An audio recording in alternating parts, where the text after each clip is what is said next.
এতিয়া আৰু মই ভাবোঁ যে ন্যায় যাত্ৰা কৰিবলৈ বাকী থাকিল SIT আৰু CID।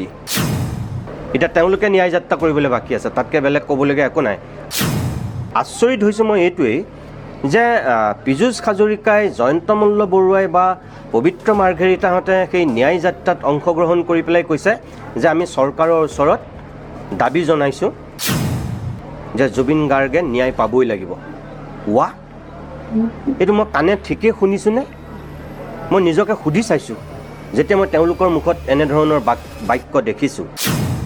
ন্যায়টো এনেকুৱা বস্তু নহয় যে হঠাতে দি দিয়া বস্তু।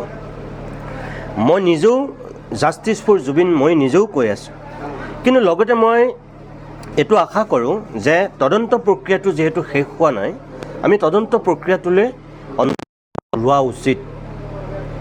কিন্তু মই একেটা সময় এই কথাটোও ক'ম যে তদন্ত প্ৰক্ৰিয়াটো যিধৰণে স্বচ্ছ নিকা আৰু কোনো সন্দেহৰ আৱৰ্তত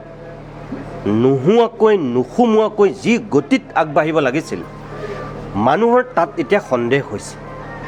মোৰো তাত সন্দেহ হৈছে এই কাৰণেই যে তদন্ত প্ৰক্ৰিয়া চলি থাকোঁতেই কিছুমান কথা ৰাজহুৱা হৈ আছে। মুখ্যমন্ত্ৰীয়ে কিছুমান কথা অকৰ্তৃত্বশীলভাৱে কৈ আছে। আৰে, যদি সেইখিনি কথাত মুখ্যমন্ত্ৰীয়ে আগতীয়াকৈ গমেই পাইছে, তেতিয়াহ'লে তদন্ত প্ৰক্ৰিয়াটো কি গতিত চলি আছে? মানুহে ভবাৰ দৰে তাৰমানে তেওঁ স্ক্ৰিপ্ট ৰেডি নেকি? তেওঁ কেনেকৈ ক'ব পাৰিছে ভিছাৰ ৰিপৰ্টৰ কথা? তেওঁ কেনেকৈ ক'ব পাৰিছে যে চাৰ্জশ্বিটত এনেকুৱা কিছু কথা থাকিব যিবিলাক অসমৰ মানুহে গ্ৰহণ কৰিবলৈ টান পাব? চাৰ্জশ্বিট প্ৰস্তুত হোৱাই নাই, তেওঁ কেনেকৈ চাৰ্জশ্বিটৰ কথা আগতীয়াকৈ কৈ দিব পাৰিলে? সেইকাৰণে মানুহৰ কিছুমান কথাত সন্দেহ হৈছে।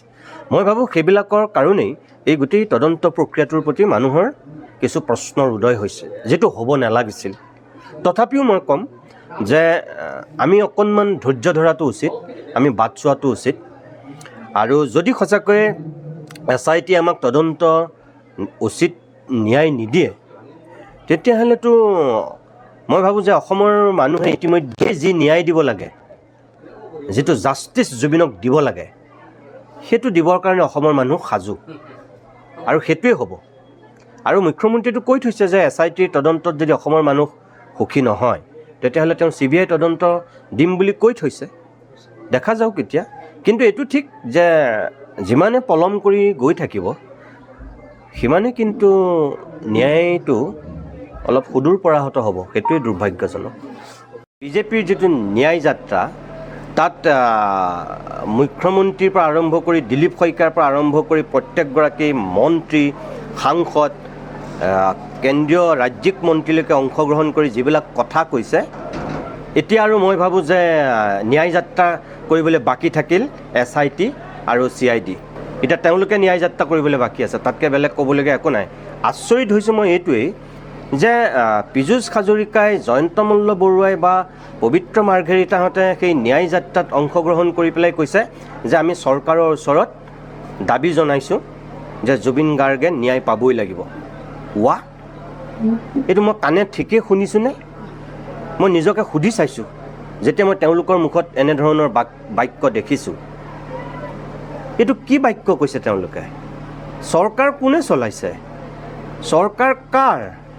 আৰু কাৰ ওচৰত তেওঁলোকে ন্যায় বিচাৰি চৰকাৰৰ ওচৰত সেই দাবী উত্থাপন কৰিছে? এইটোত আৰু সঁচা কথা ক'বলৈ গ'লে মানে বহুৱালিৰো এটা সীমা থকা উচিত, মই তেনেকৈয়ে ক'ম। আৰু বাৰম্বাৰ এইটো কথা আমি কৈ আহিছোঁ যে জুবিনক লৈ কোনেও ৰাজনীতি কৰিব নালাগে। কি বিজেপি, কি কংগ্ৰেছ, কি অজাপ, কি ৰাইজৰ দল, কোনো এটা ৰাজনৈতিক দলেই আচলতে জুবিনক ৰাজনীতিলৈ টানি আনিব নালাগে। আৰু যিসকলে জুবিনক ৰাজনৈতিক বৈতৰণি পাৰ হোৱাৰ আহিলা বুলি ভাবি লৈছে বা আহিলা কৰিব বিচাৰিছে, তেওঁলোকে মনত ৰখা উচিত কিন্তু যে জুবিনৰ আত্মাই তেওঁলোকক নিস্তাৰ নিদিব। যিজন মানুহে ৰাজনীতিৰ পৰা সদায় নিজক নিলগত ৰাখিছিল, পলিটিক্স নকৰিবা বন্ধু বুলি কৈছিল, সেই মানুহজনক লৈ পেলাই যিসকলে জঘন্য ৰাজনীতি কৰিব বিচাৰিছে, সেই মানুহক জুবিনৰ আত্মাই কেতিয়াও ৰেহাই নিদিয়ে। এইটো আপোনালোকে জানি ল'ব। কংগ্ৰেছে যদি জুবিনক লৈ ৰাজনীতি কৰিব বিচাৰে, অজাপই যদি বিচাৰে, ৰাইজৰ দলে যদি বিচাৰে বা বিজেপিয়ে যদি বিচাৰিছে, তেতিয়াহ'লে ইয়াৰ ফল কিন্তু অতি বেয়া হ'ব, ভুগিবই। জুবিন জীৱিত জুবিনতকৈ এতিয়া কোটি গুণে শক্তিশালী আৰু বেছি প্ৰভাৱশালী। তেওঁলোকে এই কথাটো মনত ৰখা উচিত মই ভাবোঁ।